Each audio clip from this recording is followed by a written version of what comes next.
जय श्री गणेश, जय श्री राधे। 17 फरवरी दिन शनिवार। जैसा कि माघ मास चल रहा है और आज हम लोग इसी संबंध में 23वां अध्याय का श्रवण करेंगे, जो इस प्रकार है। लोमश ऋषि कहने लगे कि जिस पिशाच को देवधूति ने मुक्त किया वह पहले द्रविड़ नगर में चित नाम वाला राजा था। वह बड़ा सूरवीर, सत्प्राण तथा पुरोहितों को आगे करके यज्ञ आदि करता था। दक्षिण दिशा में उसका राज था और उसके कोष धर्म से भरे हुए थे। उसके पास बहुत से हाथी, घोड़े और रथ थे और वह अत्यंत शोभा को प्राप्त होता था। बहुत सी स्त्रियों के साथ क्रीड़ा करता था और अनेक यज्ञ उसने किए थे। वह नित्य अतिथियों की पूजा करता था और शस्त्र शास्त्र विद्या में निपुण था। ब्रह्मा, विष्णु, महेश तथा सूर्य की पूजा सदैव किया करता था। वह जंगल में भी स्त्रियों से घिरा हुआ क्रीड़ा किया करता था। एक बार वह पाखंडियों के मंदिर में गया और वेदहीन भस्म में लगाए महात्मा बने हुए पाखंडियों से उस राजा की बातचीत हुई। पाखंडियों ने कहा कि हे राजन, इस शैव धर्म की महिमा सुनो। इस धर्म के प्रभाव से मनुष्य पाप को काट कर मुक्त हो जाता है। सब वर्णों में शैव मत ही मुक्ति देने वाला है। शिव की आज्ञा के बिना दान, यज्ञ और तपों से कुछ नहीं बनता है। शिव का सेवक होकर भस्म में धारण करने, जटा रखने से ही मनुष्य मुक्त हो जाता है। जटा धारण करने तथा भस्म में लेपन से ही मनुष्य शिव के समान हो जाता है। इसके बराबर कोई पुण्य नहीं है। जटा भस्म धारण किए हुए ये सभी योगी शिव के सदस्य होते हैं। अंध, जड़, नापुंसक तथा मूर्ख सब जटा से ही पहचाने जाते हैं। शुद्ध वर्ण के शैव भी पूजनीय है। विश्वामित्र क्षत्रिय होकर तप से ब्राह्मण हो गए। वाल्मीकि चोर होकर उत्तम ब्राह्मण हो गए। अतएव शिव पूजन में किसी बात का विचार नहीं है। तप से ही ब्रह्मत्व प्राप्त होता है, जन्म से नहीं। इस कारण शैव का दर्शन उत्तम है तथा शिव के सिवाय दूसरे देवता का पूजन न करें। शिव तपस्वी को विष्णु का त्याग करना चाहिए। विष्णु की मूर्ति का पूजन नहीं करना चाहिए।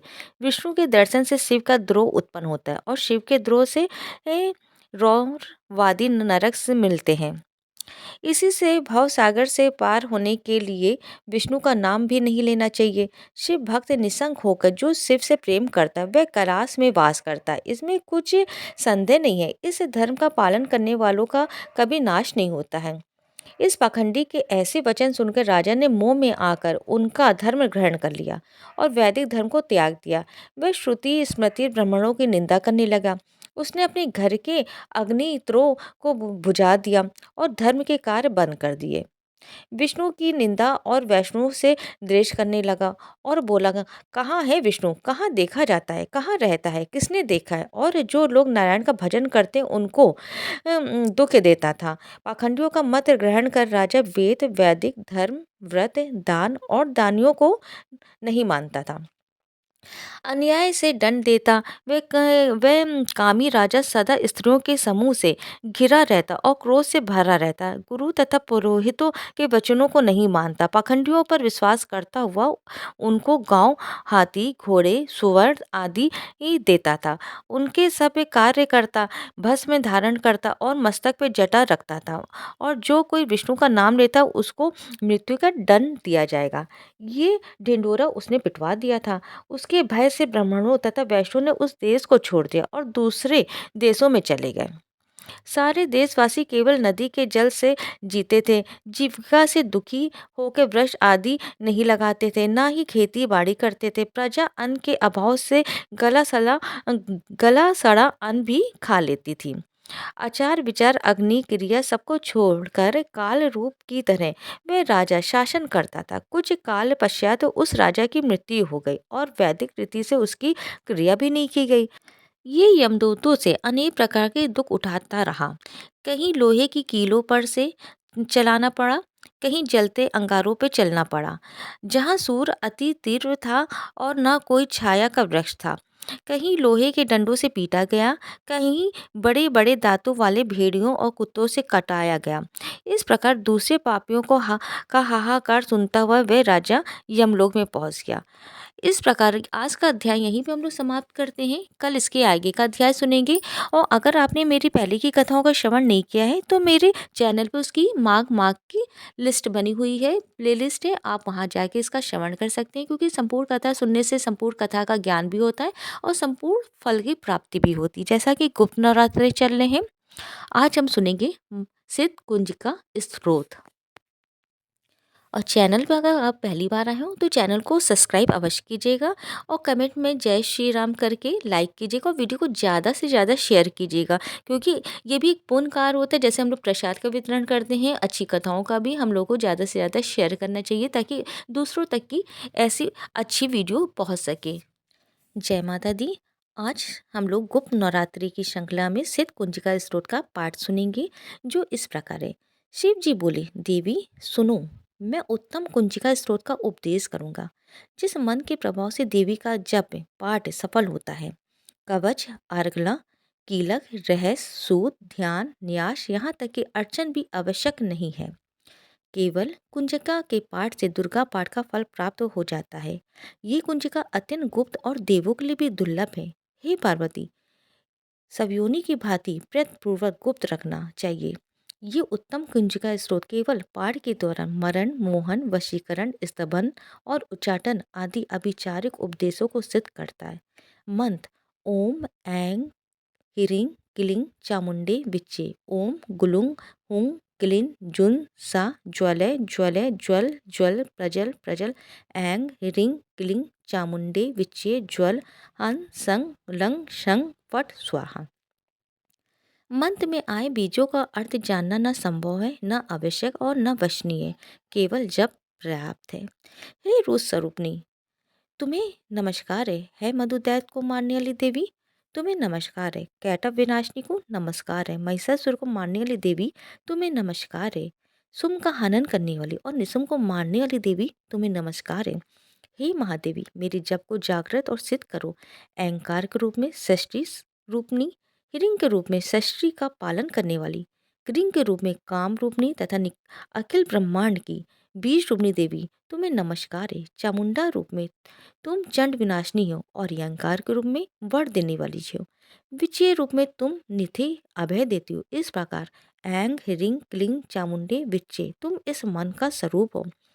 ध्रंग ध्रिंग ध्रुंग के रूप में धुर जटित शिव की तुम पत्नी हो। वंग विंग वुंग के रूप में तुम वाणी की अधिश्वरी हो। क्रंग क्रिंग क्रूंग के रूप में कालिका देवी हो। संग सी सु के रूप में मेरा कल्याण करो। हुंग हुंग गार स्वरूपनी जन जन जन जम विनाशिनी भ्रंग भृंग भ्रुंग के रूप में हे कल्याणकारिणी भैरवी भवानी, तुम्हें बार बार प्रणाम है। अंग कंग चंग टन तंग पंग यंग संग विंग ध्रुंग ऐंग विंग हंग श्रंग धी जागरण। इन सबको तोड़ो और दीप्त करो करो स्वाहा। पंग पिंग पू के रूप में तुम पार्वती पूर्णा हो। खंग खी कू के रूप में तुम खेचरी अथवा खेचरी मुद्रा हो। संग सी सु स्वरूपनी सरस्वती देवी के मन को मेरे लिए सिद्ध करो।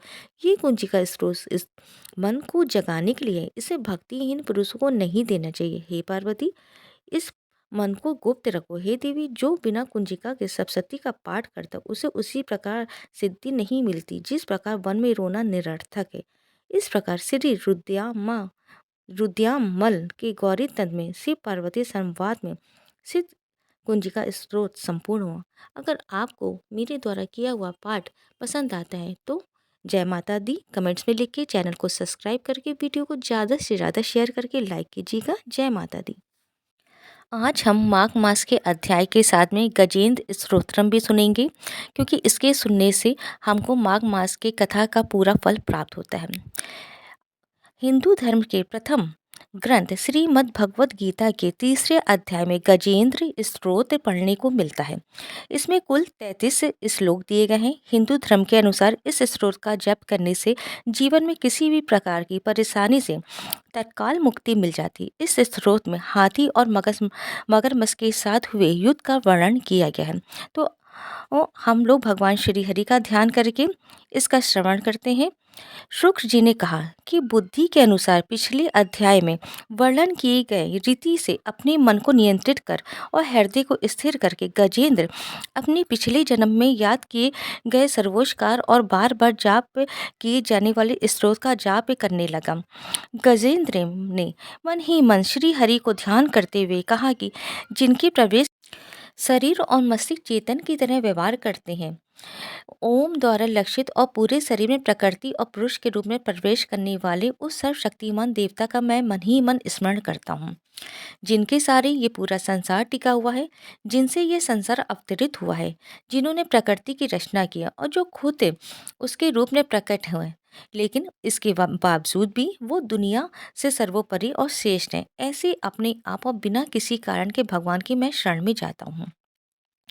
अपनी संकल्प शक्ति के बल पे अपने ही स्वरूप में रचित और सृष्टि काल में प्रकट एवं प्रलय में अप्रकट रहने वाले इस सहस्र प्रसिद्धि प्राप्त कार्य कारण रूपी संसार को जो बिना कुंठित दृष्टि के साक्ष्य रूप में देखते रहने पर भी लिप्त नहीं होते, चक्षु आदि प्रशंसकों के परम प्रकाशक प्रभु आप मेरी रक्षा करें।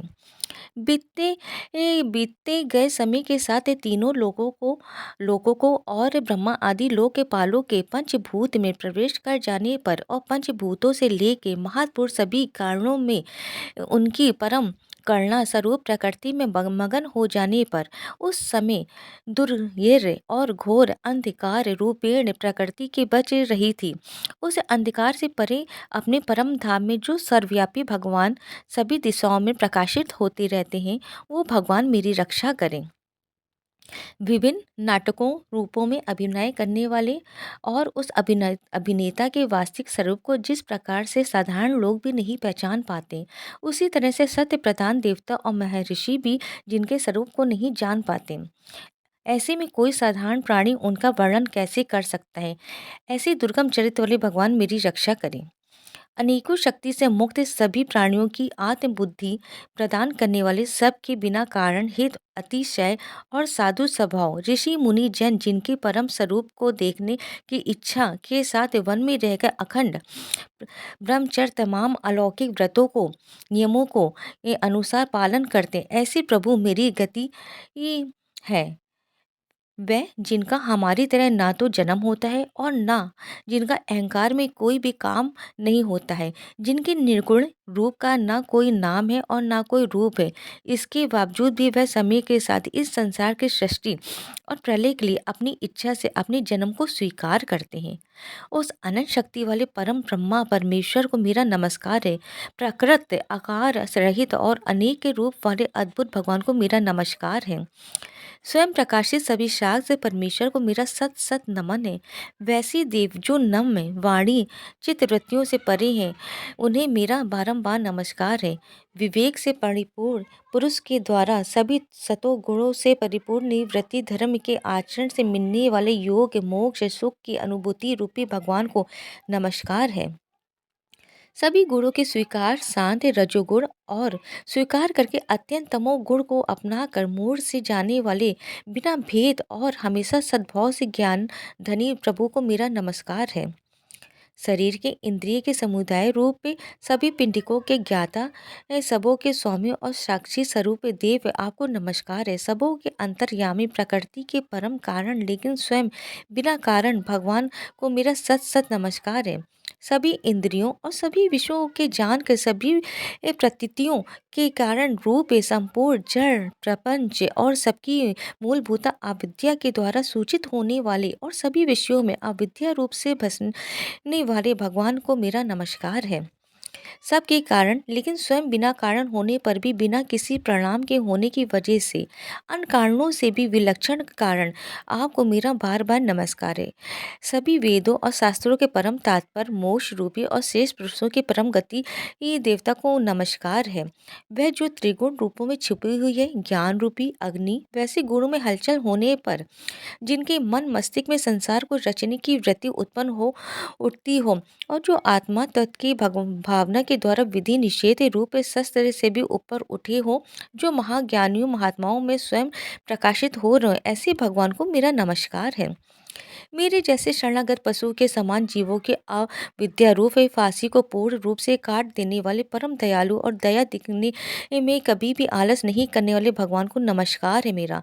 मैं अपने अंश से सभी जीवों के मन में अंतर्यामी रूप से प्रकट होने वाले सर्व नियंता अनंत परमात्मा आपको मेरा नमस्कार है, जो शरीर, पोते, मित्र, घर और संपत्ति सहित कुटुंबियों में अशक्त लोगों के द्वारा कठिनाई से मिलते हैं और मुक्त पुरुषों के द्वारा अपने हृदय में निरंतर चिंतित ज्ञान स्वरूप सर्व समर्थ परमेश्वर को मेरा नमस्कार है।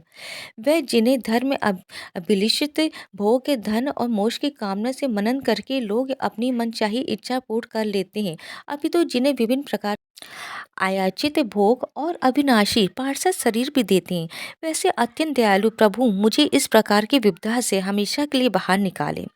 वह जिनके एक से अधिक भक्त हैं, जो मुख्य रूप से एकमात्र उसी भगवान के शरण में, जो धर्म अर्थ आदि किसी भी पदार्थ की अभिलाषा नहीं रखते हैं, जो केवल उन्हीं के परम मंगलमय एवं अत्यंत विलक्षण चरित्र का गुणगान करते हैं, उनके आनंदमय समुद्र में गोते लगाते हैं।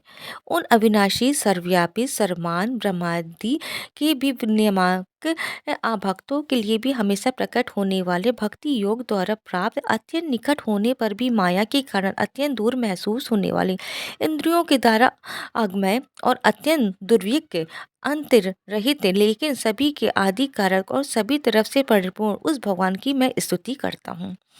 वो जो ब्रह्मा सहित सभी देवता, चारों वेद, समस्त चर और अचर जीव के नाम और आकृति भेद से जिनके अत्यंत क्षुद्र अंशों से रचित हैं, जिस तरह से जलती हुई अग्नि की लपटें और सूरज की किरणें हर बार बाहर निकलती हैं और फिर से अपने कारण में लीन हो जाती हैं, उसी प्रकार बुद्धि, मस्तिष्क, इंद्रियों और नाना योगिनियों के शरीर से जिन गुणों से प्राप्त शरीर जो स्वयं प्रकाश से परमात्मा से अवतरित होकर फिर से उन्हीं में लीन हो जाता है, वह भगवान जो ना तो देवता है, न असुर, न मनुष्य और ना ही मनुष्य से नीचे किसी अन्य योनि के प्राणी, ना ही वो स्त्री है, ना ही पुरुष है और ना ही नपुंसक है और ना ही वो कोई ऐसी जीव है जिनका इन तीनों ही श्रेणी में समावेश है। वो ना तो गुण है, ना कर्म है, वो ना ही कार्य और ना ही कारण। इन सभी योनियों का निषेध होने पर जो बचता है वही उनका असली रूप है। ऐसे प्रभु मेरा उत्थान करने के लिए प्रकट हो। अब मैं मगरमच्छ के चंगुल से आज़ाद होने के बाद जीवित नहीं रहना चाहता हूँ। इसकी वजह ये है कि मैं सभी तरफ से अज्ञानता से ढके इस हाथी के शरीर का क्या करूँ। मैं आत्मा के प्रकाश से ढक देने वाले अज्ञानता से युक्त इस हाथी के शरीर से मुक्त होकर होना चाहता हूँ, जिसका काल क्रम से अपने नाश नहीं होता है, बल्कि ईश्वर की दया और ज्ञान से उदय हो पाता है। इस प्रकार से मोक्ष के लिए ललाहित संसार के रचयिता स्वयं संसार रूप में प्रकट है, लेकिन संसार से परे, संसार में एक खिलौने की भांति खेलने वाले संसार में आत्म रूप से व्याप्त अजन्मा सर्वव्यापी एवं प्रत्यय वस्तुओं में सर्वश्रेष्ठ श्री हरि का केवल स्मरण करता हूँ और उनके शरण में जाता हूँ। वह जिन्होंने भगवत शक्ति रूपी योग के द्वारा कर्मों को जला डाला है, जिन्हें समस्त योगी ऋषि अपने योग के द्वारा अपने शुद्ध हृदय में प्रकट देखते हैं, उन योगेश्वर भगवान को मेरा नमस्कार है। वह जिनके तिगुणे शक्तियों का राग रूप विवेक और असहाय है, जो सभी इंद्रियों के विषय रूप में मौजूद हैं, वे जिनकी इंद्रियां समस्त विषयों में ही बसी रहती हैं, ऐसे लोगों को जिनको मार्ग मिलना भी संभव नहीं है, वैसे शरणागत एवं अपार शक्तिशाली वाले भगवान आपको बारंबार नमस्कार है। वे जिनकी अविद्या नाम की शक्ति के कार रूप से ढके हुए, जिनके रूप को जीव समझ नहीं पाते, ऐसे अपार महिमा वाले भगवान की मैं शरण लेता हूँ। श्री शुक्रदेव जी कहते हैं कि वे जिसने पूर्ण प्रकार से भगवान के भेद रहित सभी निराकार रूप का वर्णन किया था, उस गजराज के करीब जब ब्रह्मा जी साथ में अन्य कोई देवता नहीं आए जो अपने विभिन्न प्रकार के विशेष विग्रहों को ही अपना रूप मानते, ऐसे में साक्षात विष्णु जी जो सभी के आत्मा होने के कारण सभी देवताओं के रूप हैं, तब वहाँ प्रकट हुए। गजराज को इस प्रकार से दुखी देख और उसके पड़े के स्तुति को सुन के चक्रधारी प्रभु इच्छानुसार वेग वाले गरुड़ की पीठ पर सवार होकर सभी देवताओं के साथ उस स्थान पर पहुंचे जहां पर वह गज था। सरोवर के अंदर सरोवर के अंदर महाबलशाली मगरमच्छ द्वारा जकड़े और दुखी उस हाथी ने आसमान में गरुड़ की पीठ पर बैठे और हाथों में चक्र लिए भगवान विष्णु को आते हुए जब देखा, तो वे अपनी सूंड में पहले से ही उनकी पूजा के लिए रखे कमल के फूल को श्री हरि पर बरसाते हुए कहने लगे, सर्व पूज्य भगवान श्री हरि, आपको मेरा प्रणाम है। सर्व पूज्य भगवान श्री हरि, आपको मेरा नमस्कार है। लाचार हाथी को देखकर श्री हरि विष्णु गरुड़ से नीचे उतर कर सरोवर में उतर आए और बेहद दुखी होकर ग्रह सहित उस गज को तुरंत ही सरोवर से बाहर निकाल आए और देखते ही देखते अपने चक्र से मगरमच्छ के गर्दन को काट दिए और हाथी को उस पीड़ा से बाहर निकाल लिया। जय हो, जय श्री हरि, जय श्री विष्णु। जो भी गजेन मोक्ष पाठ को सुनता है उसके सभी पाप श्री हरि जी तत्काल दूर कर दे। इस जाप को करने से व्यक्ति बड़े से बड़े कर्जों से मुक्त हो जाता है। अगर आपको कथा पसंद आए, वीडियो पसंद आए, तो वीडियो को ज़्यादा से ज़्यादा शेयर कीजिएगा। चैनल को सब्सक्राइब करके लाइक करके जय श्री हरि लिखिएगा। जय श्री राधे, जय श्री कृष्ण।